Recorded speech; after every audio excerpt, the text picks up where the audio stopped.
a bit of time today. Right. You're on. Okay, good. Fantastic. Good stuff. Well, lights on or off? You mind? This is pretty cool. Works well. Yeah, all right. Nice one. Right, so yeah, should we just quickly circle the questions, wasn't I? Just remind me which ones those were. Yeah, so 7 was one that you already did. And then... Okay, I've got 7 circled. Also, if you have any that you would know. Just over the press of time, we can focus on these ones. And then I had 9. 9. Yeah.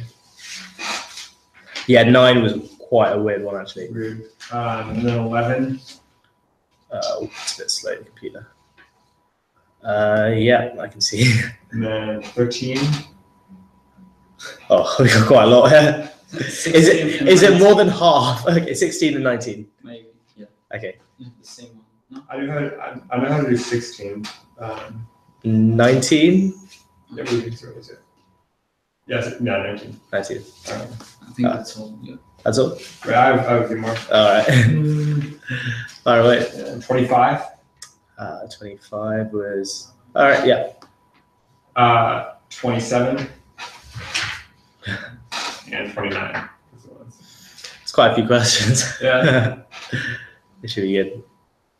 No, I can actually see the ones you're struggling on with the ones myself I didn't think were particularly self-explanatory. We'll start from the top and then we can just sort of like do an ad lib from there. Okay. So question 1, it's looking at like firm investment in its various capital, labor, research. You've got the master scheme, haven't you? Mm-hmm. So the answer on this one was C. Do you want to give a brief explanation as to, do you have any ideas? I don't know. You don't know? It's because capital equipment is like equipment that's made to like last for a while. And like technology is like, you know, like that's just like kind of like the future of your company, I guess. So long run, very long run. Yeah, I can sort of see what you're saying. I think you need to like approach that one differently. When it like in terms of when it talks about short run and long run, what's essentially trying to talk about is the time frame in which that investment can actually start to have an effect on the output. So like, what's your understanding of investing in capital equipment? Do you know what that means? I like looked it up. It's like equipment that's like it had some like exact like parameters, but it's like a certain amount of money. It's like $5,000 at least, and it like lasts like over a year, and it's like used. Yeah, like I think the official definition you're talking about is it's investment that has a future productive use. So anything you buy that is going to be used to have a return later, that's a capital investment. But in terms of like a production firm, that's your tools, your machinery, all that sort of like mechanical stuff that's required to produce output, right? And if you're like an active firm, you want to produce these machines. So if you want to buy these machines, it can quite easily be done, not in the short run, because you've got to buy it, you've got to set it up, and then eventually after a while, it's going to have an effect on your output once you've got the machine set up. But it's still a lot quicker than, in this case, research and development, because that's going to take, that's over a much longer time span. If you think of these like healthcare companies or like pharmaceutical companies, they spend like billions on research and it takes years to finally create some sort of product. So when it's looking at time frame, I think the way you look at it is like labor is pretty easy. Yeah. Short run, right? You can quickly hire and fire labor, though that depends on certain countries. Whereas capital investment, it's over a much longer period of time, and research development even still. That's why it's C.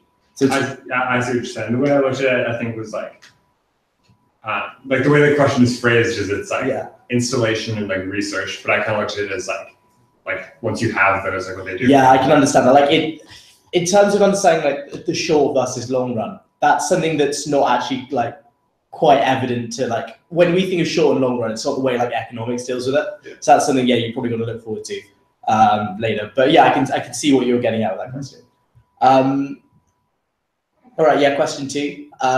Is there any kind of explanation? So in this case, it's the opportunity cost of producing OS number of consumer goods. And do you remember what we define opportunity cost as? I mean, we've been going over it a lot, but we can just sort of hammer it down, right? Nikita, do you remember what opportunity cost was?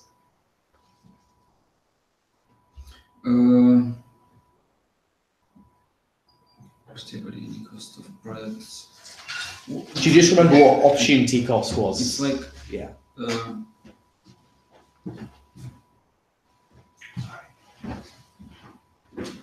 Just opportunity cost is like something over the graph, like. No, not even just in terms of the graph, just generally. Do you remember what the opportunity cost of, say, producing something is? Do you know how it's like defined? I can't explain what is this, but I really understand what is this opportunity cost. It's the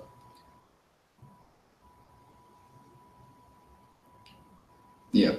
Yeah. I don't know what is this, but it's hard to explain. Yeah. All right, Quinn, can you give it like an explanation of it? It's like the next best thing. Exactly. Yeah. Well, the opportunity, what's foregone. Mm. So like in this sort of two-dimensional like description of it, the number of the opportunity cost of consumer goods is going to be in terms of capital goods, because by producing OS consumer goods, you're going to be forgoing a certain amount of capital goods. And can you see why that's OR? Yeah. Because it's like the part outside of the box. Mm. Yeah. Or no, it's inside the box. Yeah. So when you're at point T, you can produce OS consumer. That's like you remember what the PPC was. Yep.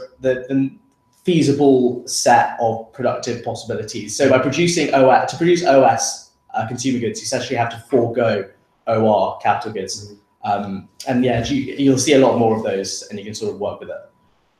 Is there any questions on that? No. Oh. 3. All right, what did you guys get for 3 and why? D. Yeah, we can treat.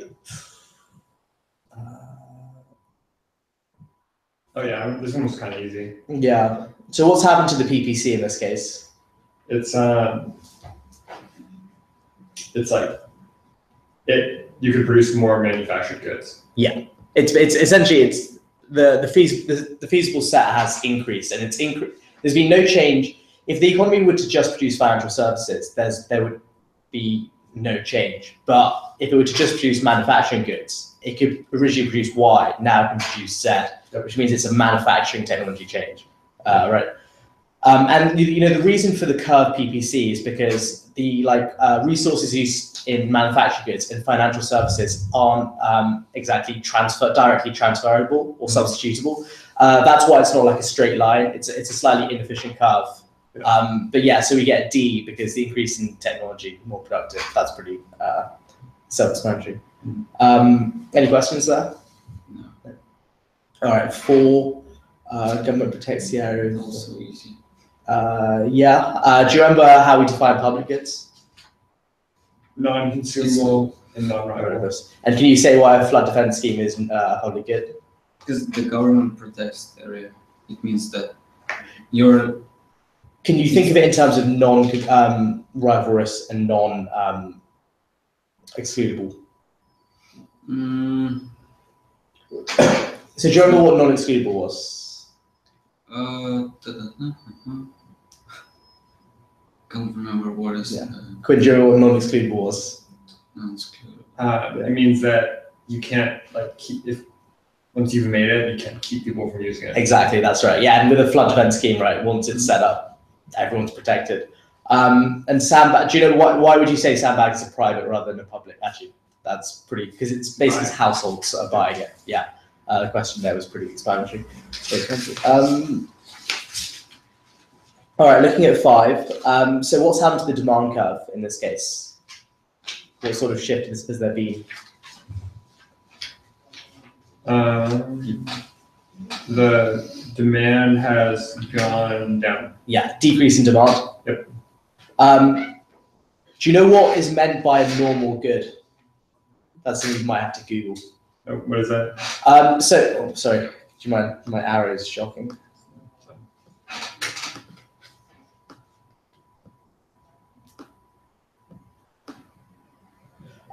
So normal, superior, inferior. I'll go over these goods briefly. So a normal good, it's referring to, you know how we're talking about elasticities of price? I actually did Google this at one point. Yeah. It's like You can. All right. So we had the price elasticities of demand. This is Yeah. relating to income elasticity of demand. So it's the change in demand to changes in income. So for a normal good, if there is an increase in income, there would be an increase in quantity demanded. There's a positive relationship between income and demand. If I were to talk about inferior goods, which I think a question later talks about, that's cases where an increase in income leads to a fall in demand. So can you think of any goods that could be inferior by any chance? Say if you have more money, are there certain goods you buy less of?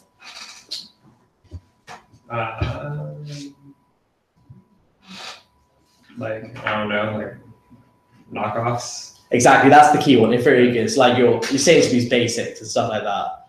No offense to Sainsbury's, but those goods, as you increase income, that will fall.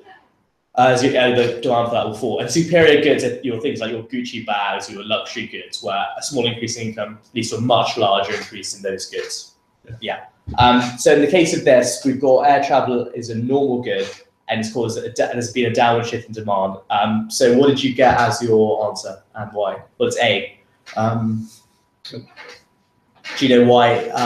In light of the fact we've discussed normal goods, why is A caused the shift in demand? Well, I mean, part of it is just that the other ones are all ridiculous. But the reason that A is because income is going to go down. That's it. So the demand for normal goods. Yeah. Fall in employment is almost with a fall in income. Yeah, you've got it. So A. 6. What will not cause a shift in the market supply curve? Did you get this one? Let me just go to supply curve. It's D. You got D. Is that? Check the mark scheme because I'm fairly certain that's C. Have you got a copy of the mark scheme? No, I digitally. Oh, okay. So you don't actually know the answers to this. Well, I thought I did. But okay. So I thought you checked it on the mark scheme beforehand or something. I thought I did. Okay, because shifts in the supply curve are going to be exogenous factors that are not related to price and quantity. So we have P and Q here. And this is the supply curve. Now we can see a change in technology. That's going to make a firm more productive if it's a beneficial change, which is what it's most likely. So it's going to cause demand shift down here.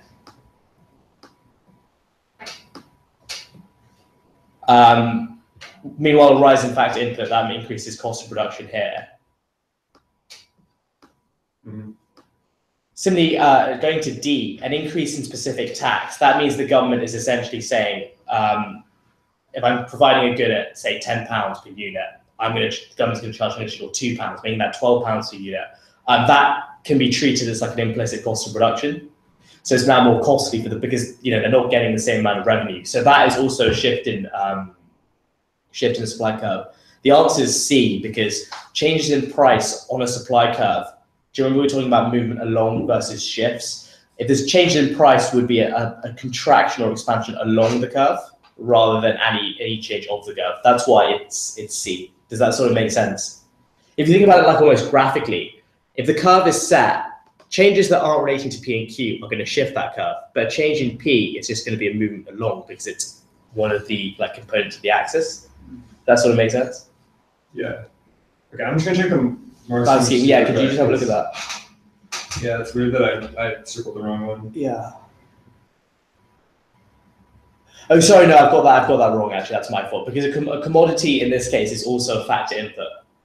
Okay, yeah, you are right. You are right. The answer is D. Okay, yeah. And I'm trying to see the notes on the commodity. No, I stand by that. It's C, sorry. Because I thought the commodity was a factor input. Yeah, when I saw it, I just figured that if the price. Never mind. I'm going to shoot that. Just check that because I thought that was initially C. Yeah.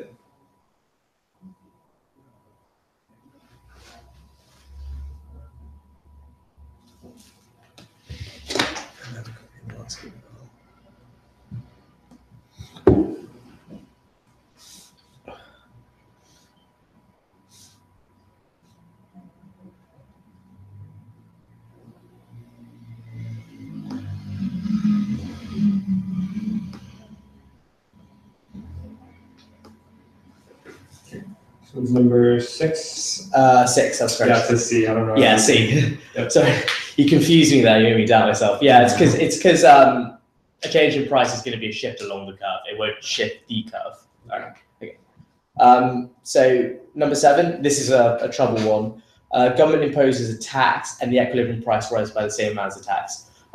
So you know how we were discussing a couple of days ago, whereby in a traditional case, when the government imposes a tax, some of that burden is imposed on the consumer through the higher price, and some of that is imposed on the producer, who uses that as a cost of production and therefore scales back quantity. Yep. So we've got the extreme case where the whole burden of the tax is on the consumer and the consumer alone.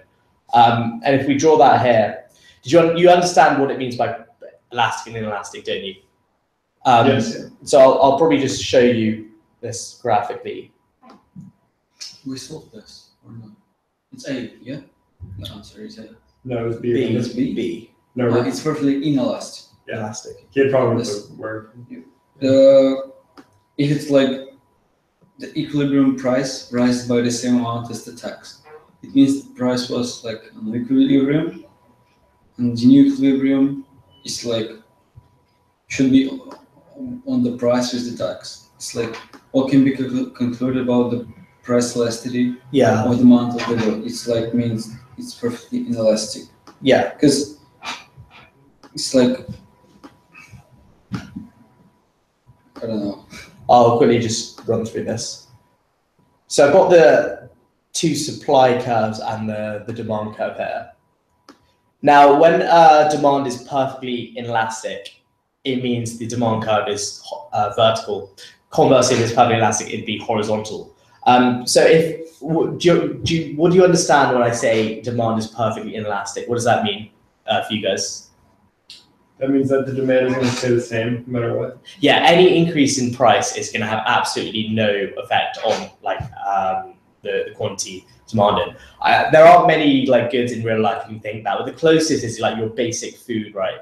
I mean, to some extent. I remember in America, I don't know if you heard about it, but there was a pharmaceutical guy who he's in his mid-20s or something, and he raised the price of AIDS medication from $8 to $600. Yeah. But they still sold because it's they need them, the AIDS patients, right? That's exactly it, right?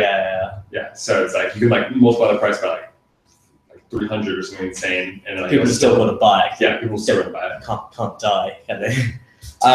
Yeah. So in this case, as if you can sort of see what I'm getting at, graphically, the second is the supply curve, the shift here. Yeah. That's the supply plus the tax, and the quantity of tax is measured by the vertical difference between the 2 supply curves, and you can measure that along the price axis. Mm-hmm. And as you can see when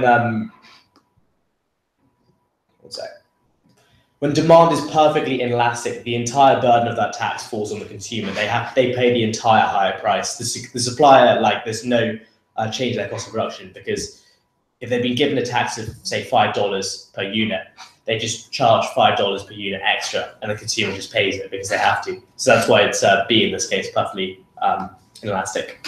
Does that make some sense? The graph should make that quite clear, I hope. Yeah. Right, yeah. Okay. 8. This is where we start looking at inferior goods.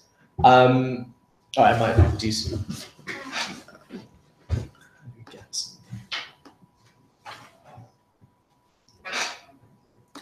All right, so what did you guys get for the answer of this and why? B. B is correct. Yeah, do you want to quickly run? Do you know why? Okay, so I was just looking at. I was just looking at the definitions of inferior good and substitutes. Yeah. And I think it was a substitute has a positive cross elasticity of demand, and an inferior good would have a negative income elasticity of demand. Yeah. But so it's just yeah. Do you know what these terms precisely mean? YED? Yeah, YED and XED. No. All right, yeah, I'm going to quickly just run through that. But yeah, you're essentially right. If you can just work it out from the science, can't you? I don't know how to do fractions on this, but you can sort of hopefully see what I'm trying to get at here. Yeah, just note these formula down.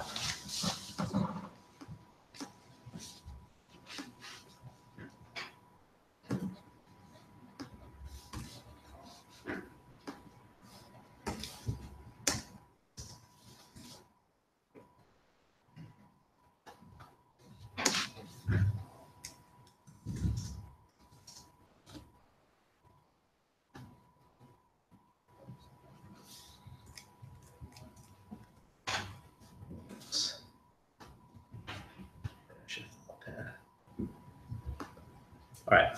Well, yeah, I touched on it in the previous question, but it's the percentage change in the demand for that good divided by the change in the income of, say, a consumer. So in this case, when we've got a negative income elasticity of demand, it means that if there's an increase in income, there'll be a fall in demand, i.e. it's inferior good. It's what we're talking about, those like knockoffs or basics goods. Yep. Okay, so cross price elasticity of demand.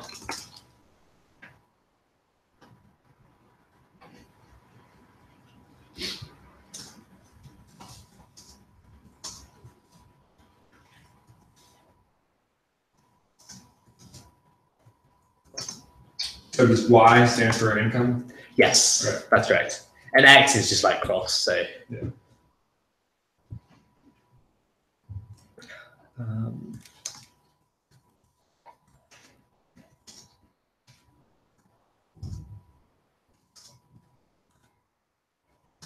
Sorry if that's like not particularly clear, but hopefully I can.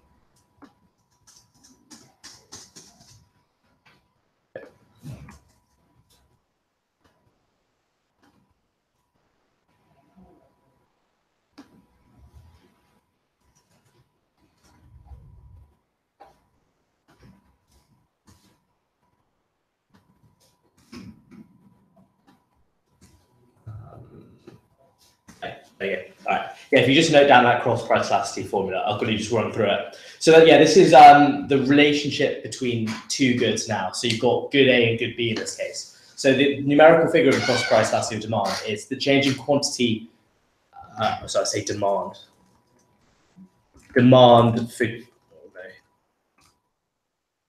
good B divided by the percentage change in the price of good A. So like if we've got say let's go for cars and tires, right? Actually, that may not be the best one. How about cereal and milk? We'll go for something like that. These are goods that are generally consumed together, right? So there's an increase in price of milk, say cereal, say good A. There'd be a corresponding fall in demand. There'd be a fall in demand for cereal, right? If there's a So I'm going to run through that again. Yeah. There's an increase in price of milk. That means there's going to be a fall in demand for milk. Okay. Because milk and cereal are sort of consumed together, there'd be a corresponding fall in demand for cereal. Okay. Correct? Which means if there's a negative, relationship. If there's a percentage increase in price of milk, but a percentage decrease in demand for cereal, hence it's a negative cross price elasticity. Therefore, a negative implies they're substitute goods. Sorry, I got that wrong. Sorry, it implies they're complements. Yeah. The converse would be substitute goods. So Coca-Cola and Fanta, for example. And there's increase in price in Coke. As consumers, we're thinking, right, what's the next best alternative? Like Fanta, let's go for Fanta. So there'll be an increase in demand for Fanta. Therefore, if there's a positive cross-price elasticity, it implies they're substitute goods, whereas negative is complements. Therefore, for this question, what was the, we got the answer to be B, correct? Yeah. Because we've got the positive cross price, which implies they're substitutes, and the negative income elasticity of demand, which implies it's inferior. Yep. Okay.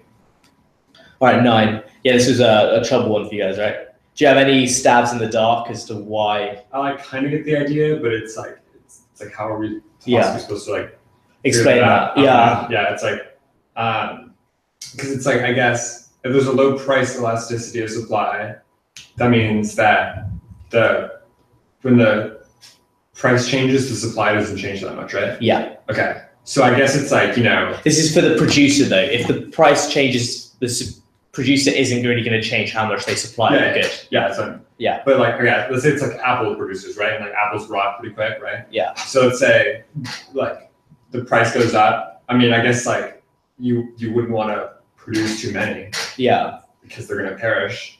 Yeah. So like I get it, but it's this isn't a question that has a particular like strong economic. it is, Yeah. that was my issue. Is it has like nothing to do with what we're learning, you know? No, you're 100% right, but that's literally the answer. So you're going to increase your like I think the term you could use is inventories. That's what firms would increase and decrease as they increase supply. You're not going to have a mass amount of inventories of goods that are going to quickly fall, because although there may be an increase in the price, which might tempt you to supply more because it increased profit. Yeah. At the end of the day, if your stocks go faulty, you're not going to be able to put that into the market, and therefore that's essentially the reason why it's been. Yeah. That's again more of a common sense question. All right, question 10. Could you guys answer this mathematically? Did you have a stab at this? Could I have a look at any working you've got? Yeah. Yeah. I like it. Yeah. Yeah.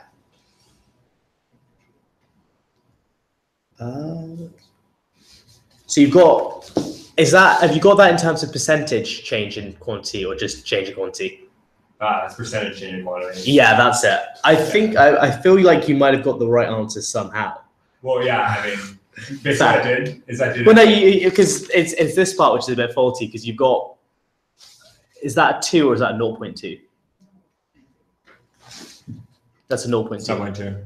How did you get a 0.2 there? So this is like I wasn't expecting anybody to read this, but it's basically just like, I did it wrong and I got like some stupid answer. And I was like, all right, it's not that. Yeah. And then I kind of like figured it out in my head. I was like, oh yeah, it's percentage. But I didn't really like write like, okay. I don't know. Yeah. So it's like it feels like you sort of fudged it a bit and it's just worked out really nicely. But I do like get it, because it's like, you know, the change in price is 20%. And so if you know it's 20% equals 0.5. Exactly. Then 10%. And 10% of 100 is 110%. Yeah, that's it. Yep. So what was the percentage change in price? It was 20%, right? And the PD equals 0.5. So what would be the percentage change in quantity? 10%.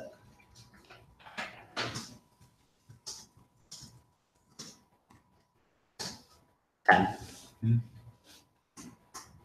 Therefore, if therefore, what's a 10% increase, right? So yeah,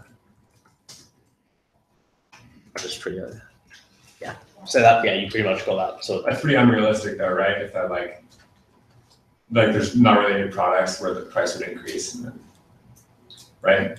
Well, you think this is unrealistic in terms of why you're saying it? Yeah, because the price increases and more people. Oh no! This is supply, though. Remember? Yeah. Remember, distinguish between price elasticity of supply and demand. Demand will always be negative. Yeah. Okay. Most of the time. All right. Okay. We move to 11 now. You guys had no clue on this. Just kind of skip over it. All right. I'll just quickly run through it. So when we have this like sort of import supply curve, almost like treat it as like, we were talking about world price before. There's one fixed world price that all foreign suppliers will supply to the domestic market at this price. So you can almost treat the supply curve as like the number of producers who are willing to produce at each price. So this portion here of the supply curve reflects all the producers who are willing to produce at this price range, which is just below the sort of world price. So these are domestic producers who are producing at this point. But once we get to this point here, oh sorry, I might actually remove some of this because it's not clear. No, it's fine. I don't know why it's so thick.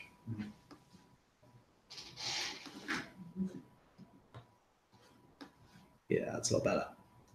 So up until here, this portion from O to, I'm going to call that T dash. This is quantity that's being produced by domestic producers. But once we move here, domestic producers, the follow-up domestic producers will only be willing to supply at a price higher than the world price. So as a consumer, we're just going to import the rest, right? So the following amount here, that's what's imported. So this much is being produced domestically and this much is being imported to begin with. Is that all okay so far? Yes. Yep. Yeah. Is that all okay, Peter? Sort of makes sense? Mm-hmm. All right, so now we have a shift in the sort of world price or the world supply curve of all these like global producers, which means that they now can only produce at this price here. So I believe that the answer was B. Mm-hmm. Great. I think it was A. No, it was B. Yeah? B. Oh, well, I just remember that imports fall to 0. Oh, yeah. Yeah. Yeah. B. Sorry. Because if you think about it, now there's been a check. Now the original is, you can almost treat that as the original equilibrium has now been restored, right? Mm-hmm. Because previously consumers would only buy at the world price, but now the world price is above the domestic price. So why the hell should there be any imports? All the production now, consumption has moved to OV, and there are 0 imports. So consumption was initially at W, it's now moved to V. Does that make sense? Because originally they were importing, now they're not because the world price is higher than the domestic price, right? So as we can see, consumption falls by VW. Does that initially make sense? Yeah. And again, because this bit I highlighted, which is the difference between supply and demand, that's the amount imported. But because the world price is now higher than the domestic price, there's no imports. Therefore, all of it is being supplied domestically, and there's imports fall to 0. All right, that's why we've got B.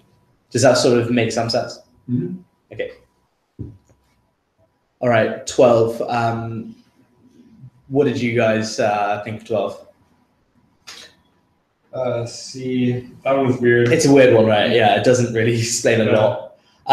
For this one, you've got to really understand what like the purpose of the price mechanism is. So the price mechanism has 2 like functions. It acts as a signal and it acts as an incentive. Mm-hmm. Do you want to just like, those are 2 buzzwords for price. And that's why the answer in this case is C. So when there's a fall in demand for good, we'll see a corresponding drop in price. So I'll just draw a graph here.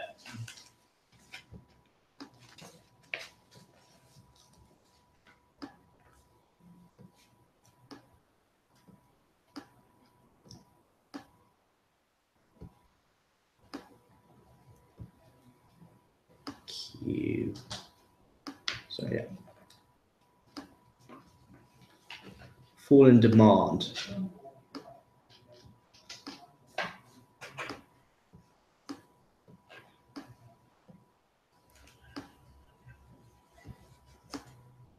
We can see at the existing price, whilst the fall in demand, supply would be here, but demand is actually lower here. So there needs to be a corresponding fall in the price, and that fall in the price is signaled to consumers that, hang on a second, production in this market is not as profitable as it once was. Hence, they scale back their consumption, so their production of the good. That's why it acts as a signal. As a producer, I'm looking at, right, where am I going to make the best margin? Hang on, if the price has fallen here, but the price has stayed high here, I'm going to have to devote more productive resources here.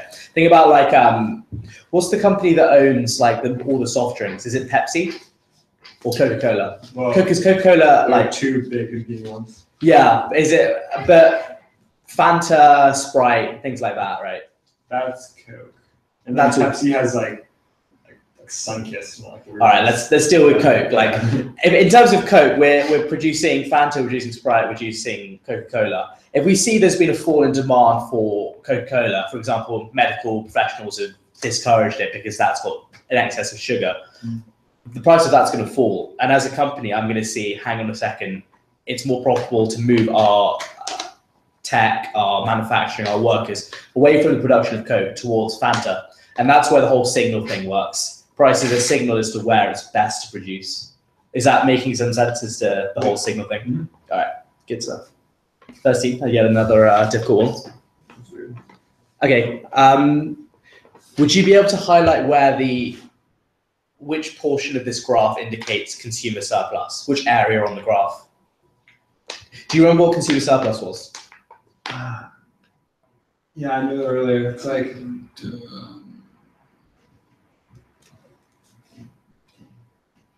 Consumer surplus. Maybe not the strict definition, but what is it sort of? It's relating to like the difference between how much. It's the difference between like the price they're willing to pay and the price that they do pay. Yeah. Think about like the best way to think of these supply and demand curves is at each point there's going to be a certain number of consumers who are willing to pay that price. Yeah. So at this price, there's going to be this much demand, i.e. this many consumers willing to pay. And that as the price falls, the number of consumers who are willing to pay increases. But if you think about it, if I'm a consumer and this is what I call my reservation price, which is the maximum price I'm willing to pay. If my reservation price is here, but the way the market works is I'm only paying X, right? Yeah. I get a certain amount of welfare or surplus between the difference in that two. And this area here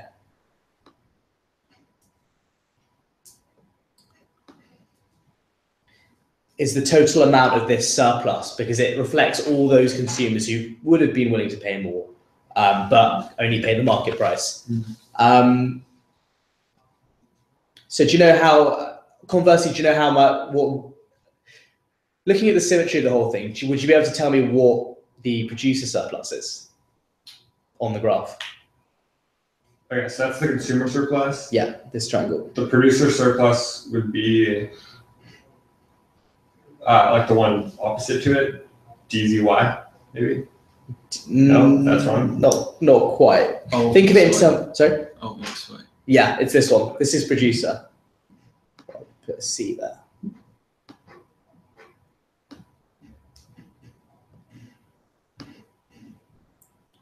But yeah, think of it again. This line, or at least down here, reflects all the producers who would be willing to produce in the market at this price, say R dash. But in the market, they're selling it for X, aren't they? So they're getting a bit of a surplus from that, and that's again this triangle is again reflecting that surplus. The final one, this is all about just technical terms and knowing how it relates to the graph. Do you know how we calculate revenue in terms of business, it's just total money? But do you know what, like, how to calculate revenue? What are the two things you need to calculate the revenue of a firm, or at least in terms of one product? The expenditures. It's the amount they produce times the price they're selling it at, right? Okay. So it's price times quantity.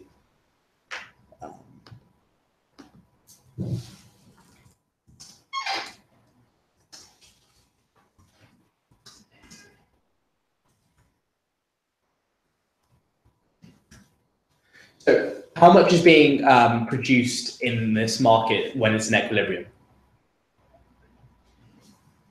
it's at equilibrium. Yeah.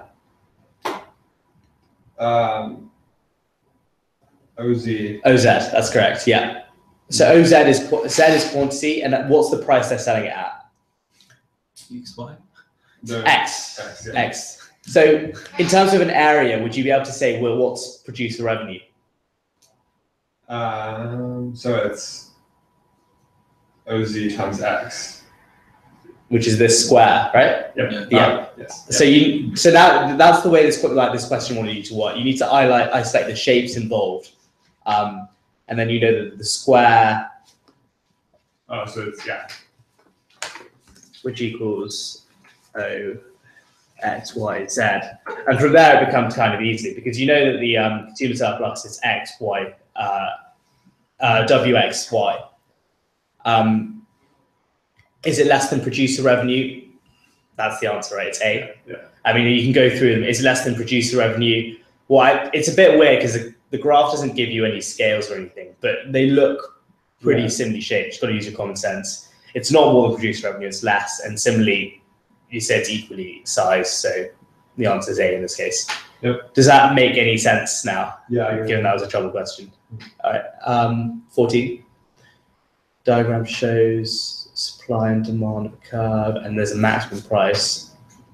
All right. So what did you guys get? And so the answer in this case is D or C? D. D. Why is it D? So why will producers lose, first of all? Because the equilibrium price is higher than the price now. Yeah. So what does that mean for the producers? They should sell their product with a less price. Yeah. So because there's a lower price, it's less productive. Their margins are lower. So Less. Yeah. Like, I don't know. They will receive less money Yeah. than they had expected. So yeah, producers will unanimously lose out. There's no producer that'll be better in this case. But why do some gain and some lose? Well, I mean, most of them gain, I feel like, right? Like just the average consumer. But the one thing that I was kind of questioning this one, but Yeah. are the people who lose people who like wanted to buy more, but they can't because there's not a supply? That's literally it. The Okay. people who benefit are the people who manage to get in at the market and get their price at the product at a lower price. But the people who lose are the ones who would want this lower price, but they just can't, because at the end of the day, it's only at point Q. That's going to be the equilibrium of the new market. Because although ideally consumers would want this point, producers only willing to produce this point, and so that's a limiting factor. So yeah, you're right. It's the consumers who were willing but can't get the product. They're the ones who lose out. Yeah, that was well reasoned, guys. All right, this requires some computation. This one. Do you have an understanding of like marginal rate of tax and average rate of tax?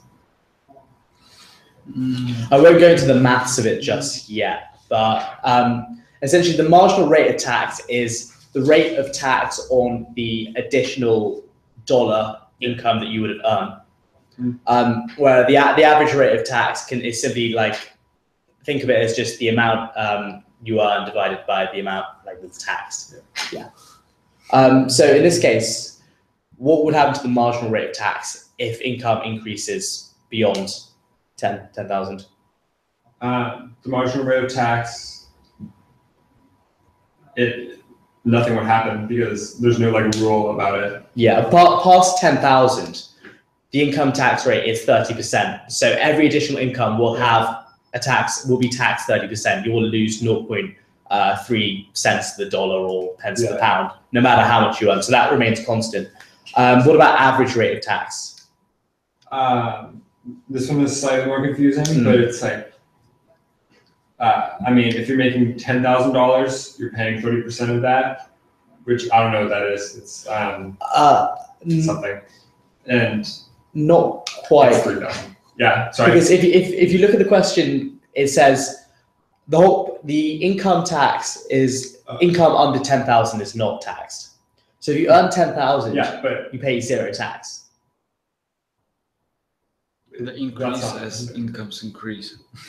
Yeah, when income, you only get taxed on that income above the 10,000. So if you're earning 11,000, 10,000 is not taxed. The additional 1,000 is then taxed, right? Right, that was yeah. But so let's say we do 20,000, right? Yeah. You're getting taxed $3,000, but if you're making 40,000, or no, if you're making 30,000, you're getting taxed $6,000. So it's the amount of money you're giving the taxes increasing. Yeah, but what about the rate? Well, yeah, you're on the right idea. So if you're earning 10,000, you're paying zero tax. So your average tax rate is zero. Yeah. But if you're earning $1 million, 990,000 of that is going to get taxed. Yeah. Which is going to lead to a tax rate of roughly 30,000. Which is, as you increase, a greater bulk of your income is subject to taxation. Yeah. Hence, the average tax rate increases. Yeah, that's it. Just do note with these questions that there's the initial 10,000 you earn is tax-free. It's only from that 10,000, that bulk portion of income that is subject to taxation. Yeah. All right. All right. 16. I've given it a circle. So increase the number of.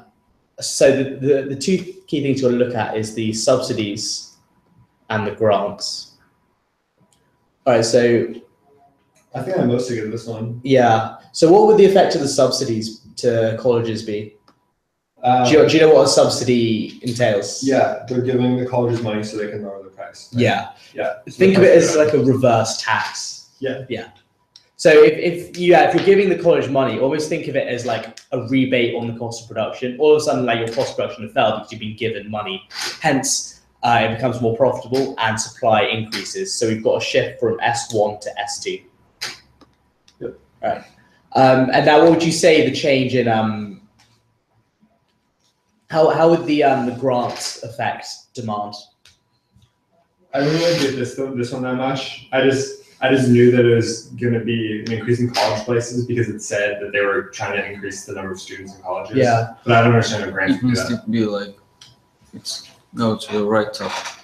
Well, right, shift to the right? Yeah. Yeah, it's C, right? Because almost think of it as like, think of it in terms of income almost. It's almost as if you're giving them money and they've now got an increased amount of income. So those students who couldn't actually afford college, I'd imagine it's probably better to think of it in like the US system rather than the UK system because like uni's free. Well, you can get loans and stuff here. But those students who couldn't afford it, given the grant, they can then afford it. That leads to an increase in demand for college education. So we get the shift from D1 upwards, and therefore we move from X to C, right? Yep. Okay. Which term is given to individual? This is something you just got to know, right? D. I presume you Googled this. 17. Yeah. Yeah, because none of the other ones really work. So. Yeah. So yeah, that's essentially the definition of a transfer payment. It's a payment where there's no corresponding output provided, or most payments are like a form of an exchange, but this is literally the government in terms of benefits, grants, all of these count. They're giving without any like expected reciprocation. Yep. Yeah. Do you guys want to take a quick break? Okay. All right. One sec.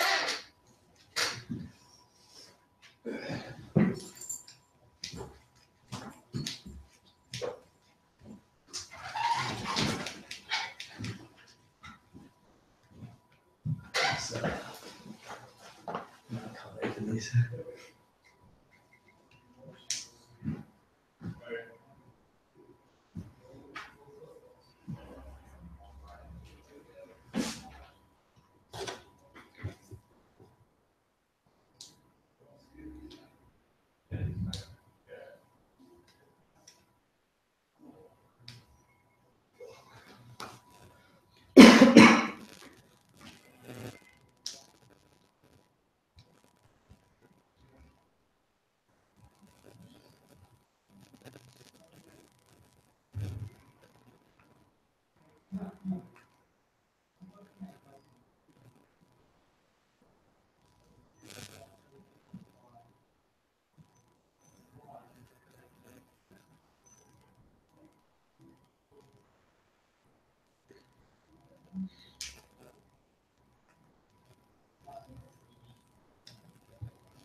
Nice.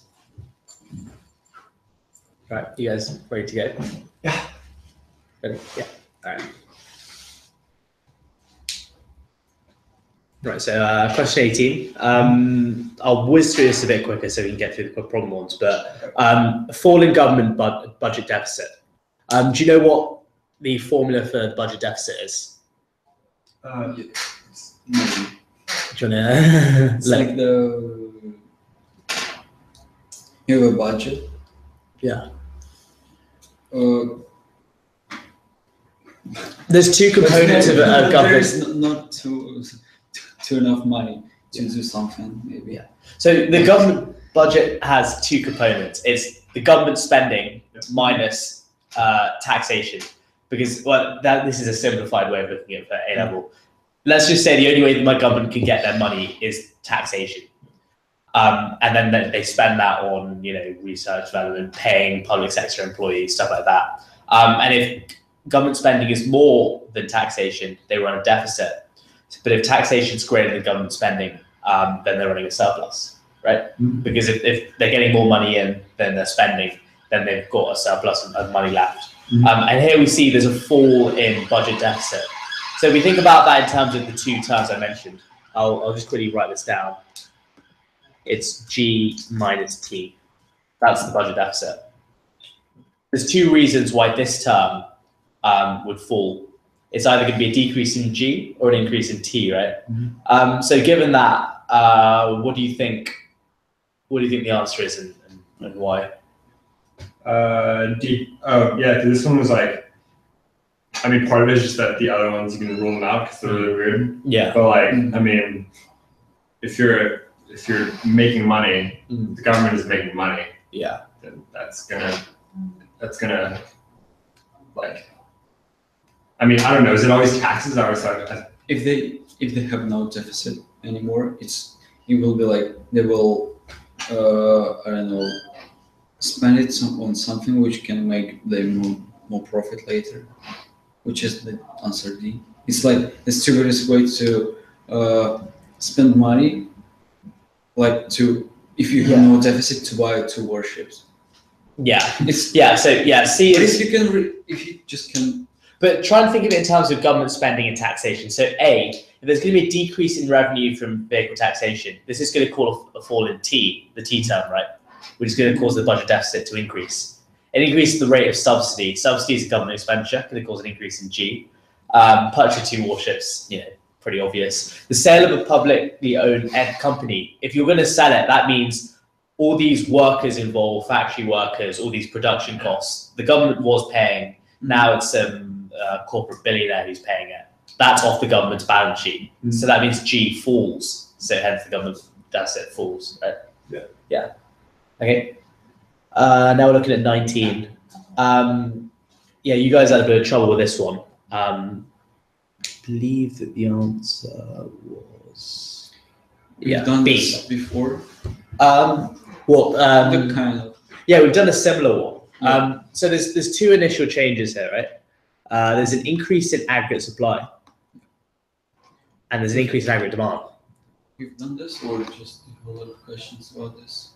I kind of figured it out, but like, not really. This is one where I kind of figured it out just by ruling out the other ones. But it's like, I mean, with B, I didn't even look at the interest rates part. It's just if there's a decrease in electricity prices, the rest of them are like increase in raw material costs, decrease in labor productivity, decrease in labor productivity. Yeah. And this one, those are all negatives.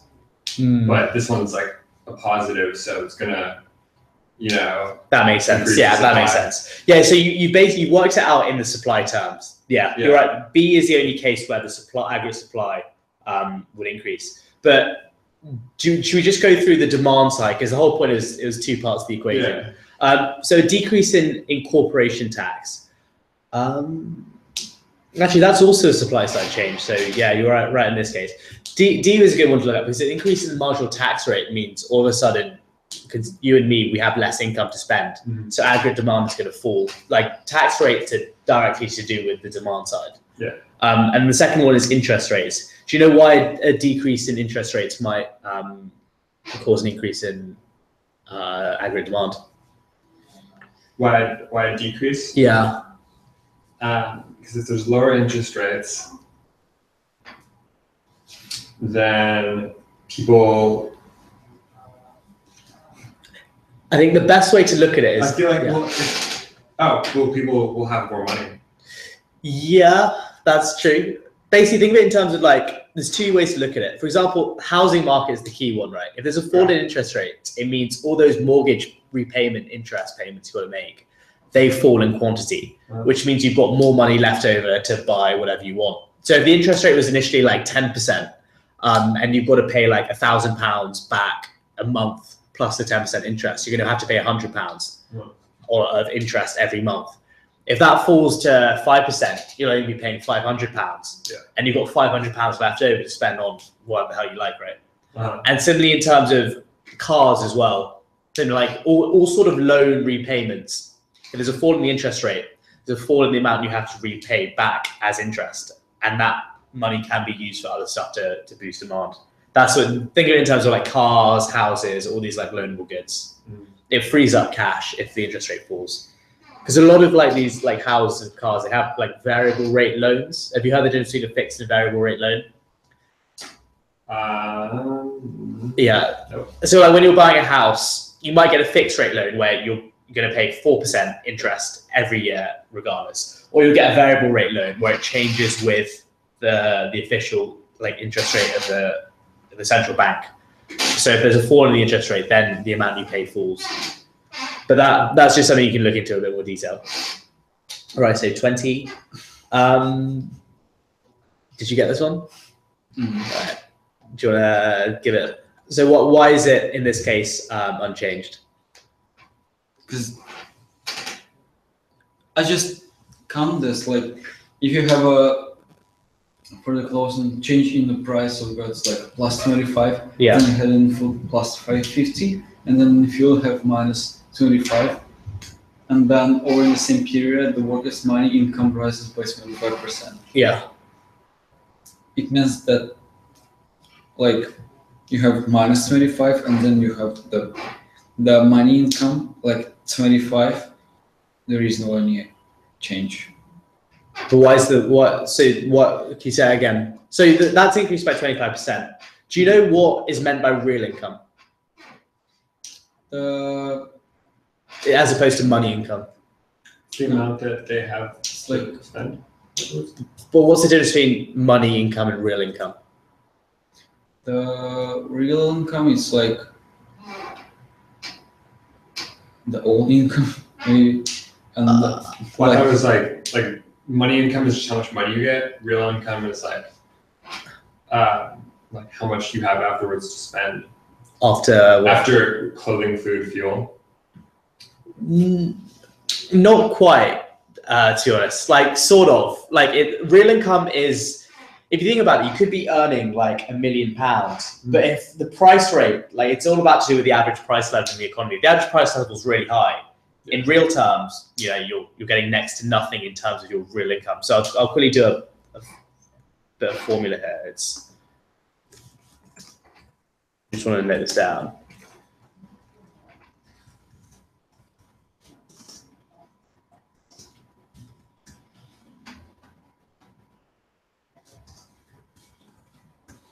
The real income, it's the money income divided by the average price level, because that's really going to dictate how much your money is actually worth to buy. And to work out this average price level, we've got to start looking at the shares. That's the important thing. I can sort of see what you were talking about, but you've got to incorporate the shares of income spent into, because you want to work out like a weighted average price level. So if you want to work out, say, a weighted change in the price of the average goods, the best way I'd go about it is there's been a 25% increase in clothing price. Times that by, we'll weight that by 0.25 because it's like a percentage. 0.25.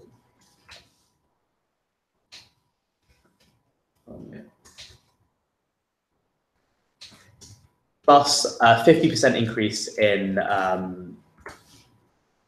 food price. Weight that by 0.5 because it's all to do with the amount share spent of the income. 0.5, and then now it's minus 25% times 0.25. And the net result of that is that equals 25, because it is pretty obvious. These two, the first and third terms cancel out, so you've got 55 by 0.5, 25%. So there's been a 25% increase in weighted average price level. And if you just use this formula here, there's been a 25% increase in money income, 25% increase in average price level. That would cancel out and lead to no change in real income. Yeah. Because here, just if you, Yeah. Does that make any? Does that, because that's just going through it like according to using all the maths. Yeah. Okay. Over a period of a year, annual inflation is negative. How did you guys think about working this one out? This is more of a just go through each one, see which is right. Cost of living will fall.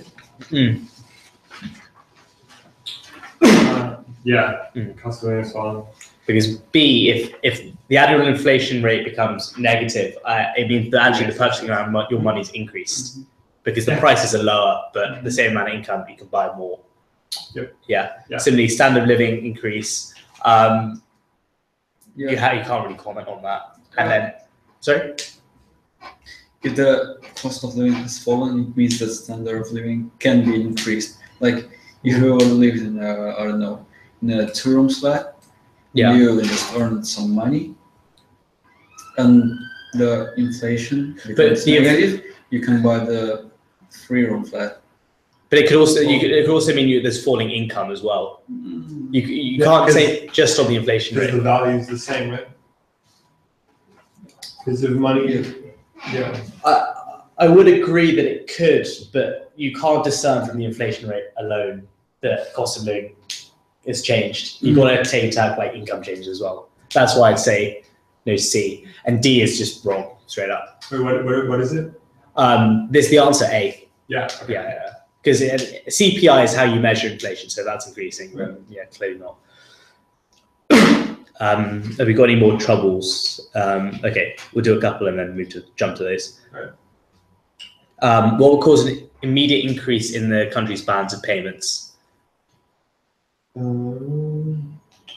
B, because I mean, if you're spending more on imports, obviously that will increase your deficit. Yeah, think of it as net exports as a component of balance of payments, right? Especially the current account component of balance of payments.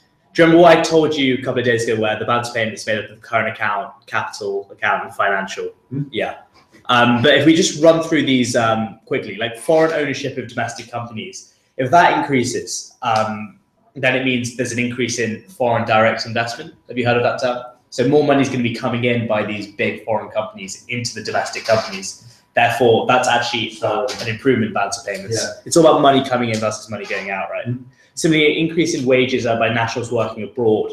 The idea here is that a lot of that money can then be sent back to the domestic country. Remittances, that's like if an immigrant family goes abroad and then sends money back to support their family back home. So that would actually lead to, again, an increase in an improvement in the balance of payments. It's like in Russia. Yeah. So yeah, we can work with that. That's B. Yeah, you think you need a lot of maths, but it's pretty simple. Yeah, you basically just see which one. I'd say it's A. Yeah. Okay. So it's easy too. There was like a long stretch of pretty easy ones. Yeah. So 24. You got A. How? Yeah. I mean, if I just quickly run through it, you can't talk about whether the pound is undervalued or overvalued, especially if it's a market exchange rate. UK imports actually become more expensive, don't they? And US imports become cheaper with depreciation. So those two are just wrong. Okay. With no controls on foreign exchange, which is 0. This is one you didn't understand, right? D. Yeah, sounds weird. Okay.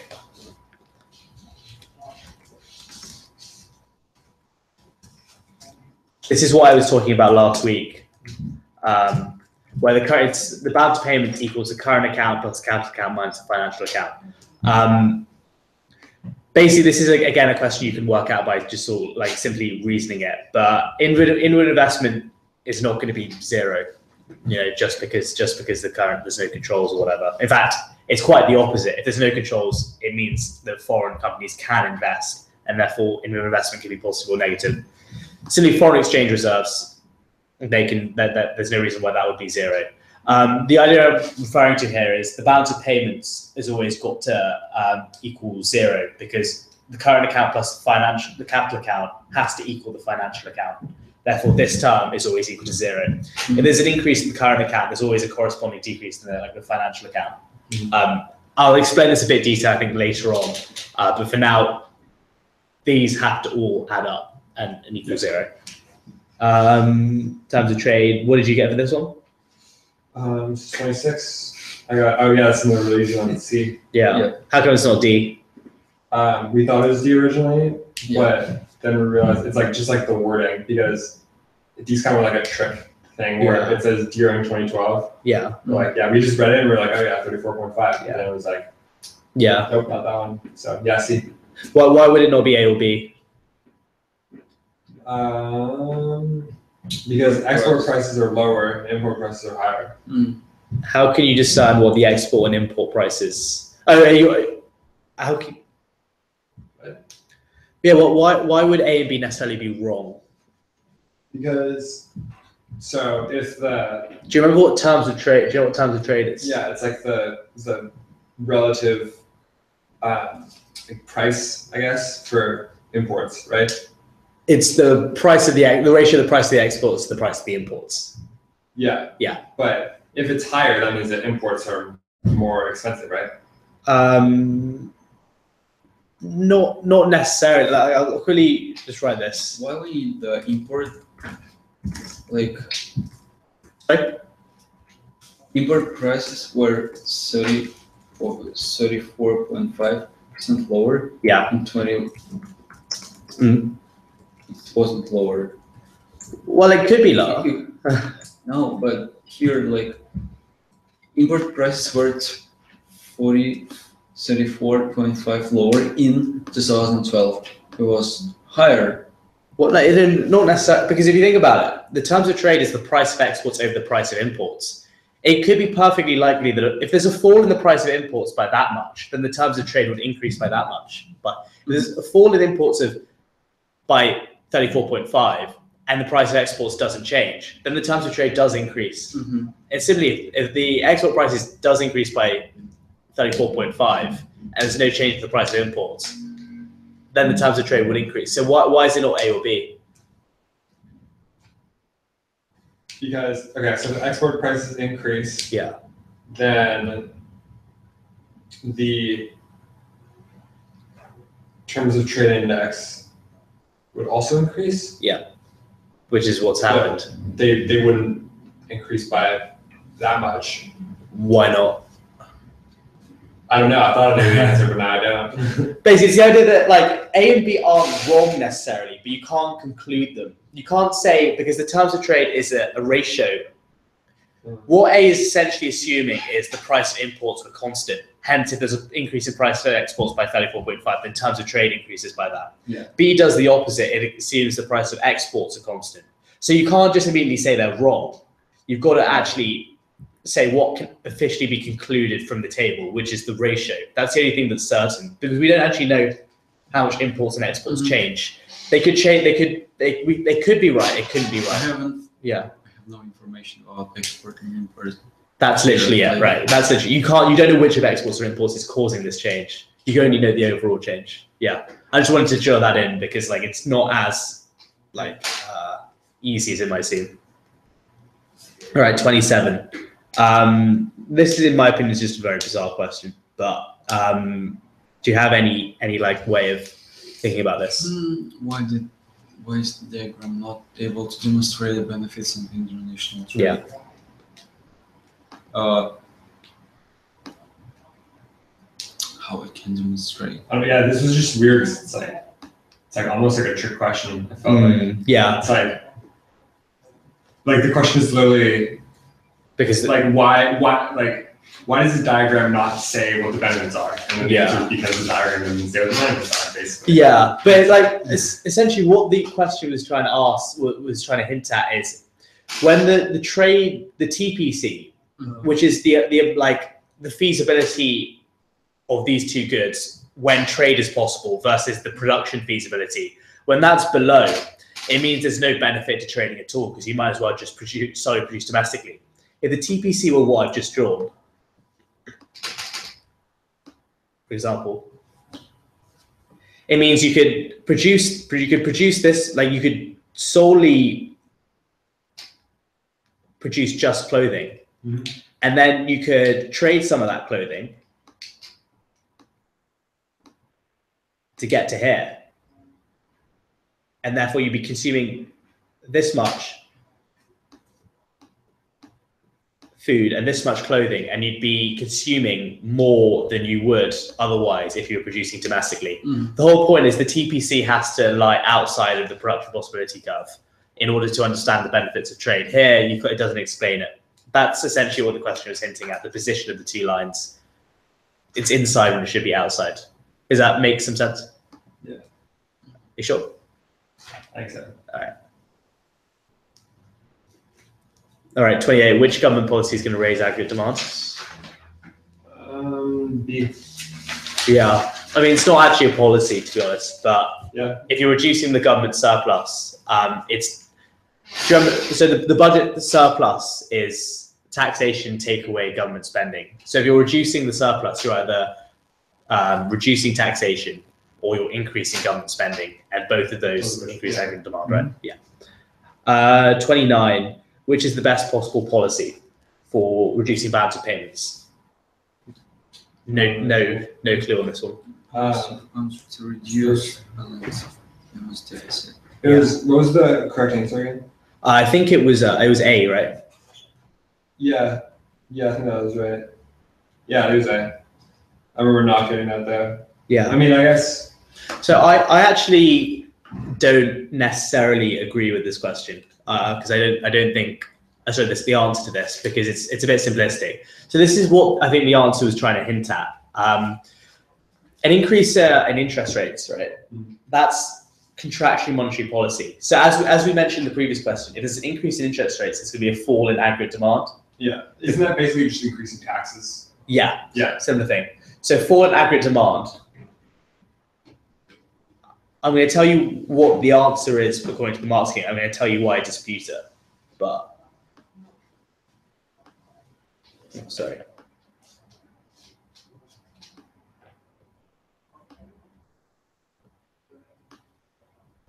This is just an extra bit of info because I think it's a bit too simplistic. It's essentially saying there's a fall in aggregate demand, fall in price, average price level, or inflation. You can think of them almost synonymously. If there's a fall in the average price level domestically, that means that domestic goods have become relatively cheaper compared to foreign goods. That means there's going to be a fall in the amount of imports, right? And a rise in the amount of exports. And that's what's going to reduce the balance of payments deficit if all of a sudden exports increase. But the reason I disagree with it is because there's another effect from increasing the interest rates, which is if you increase all your interest rates, you can also think of the interest rate as the return you get on bonds or stocks, investment vehicles, right? So if there's an increase in interest rate, there's a greater return on these investments, which means that they're more desirable to foreign investors. So there's going to be an increase in what we call hot money flows, which is money that's invested from abroad into the economy. That's going to cause an increase in the exchange rate, and it's going to have the opposite effect where exports fall and imports rise. That's why I think it's a bit simplistic, this answer, but I guess in some sense it's saying the best policy, right? Yeah. So if you thought about those things, I can see why you're confused, but it's definitely the best policy, but even then it may not necessarily lead to the desired effects. All right, we're actually pretty good for time here. But question 30, open economy with a fixed exchange rate. What's the best way of reversing deflation? A. Yep. Could you explain why in terms of aggregate supply and demand? It's because So you're trying to reverse deflation, so you're trying to inflate the money basically. Well, devaluation is pretty easy because if your money is deflating, then that means it's gaining value. So obviously the way to reverse that is to devalue the money, right? The devaluation, I know it says monetary policy, but the idea is when you've got a fixed, it's a fixed exchange rate. Yeah, you're right. Devaluation. Yeah, okay.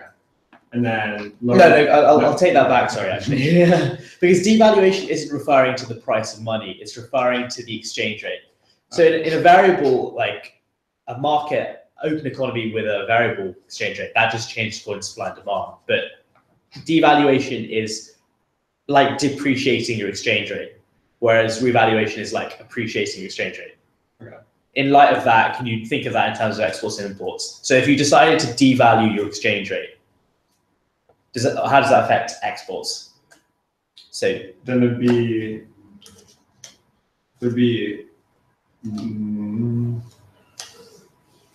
less exports, right? More exports. Yeah, more exports, less imports. Yes. Okay. Yeah. So you're devaluing your exchange rate, which makes it so. Okay. Less exports. Yeah. So less people want to sell within your country. Basically. Yeah. Okay. Yeah. Cool. All right. I get that. And then lower direct taxes. Think of that in terms of aggregate demand. Yeah, you're basically you're giving people more money. Yeah. And they can, do what they like with the money. And so the way that works is that because there's an increase in aggregate demand, there's a corresponding increase in price level or like inflation, price level growth. Yeah. All right. That's it. Is there anything quickly you wanted me to go over that was confusing you? We've got 4 minutes. We're good for time.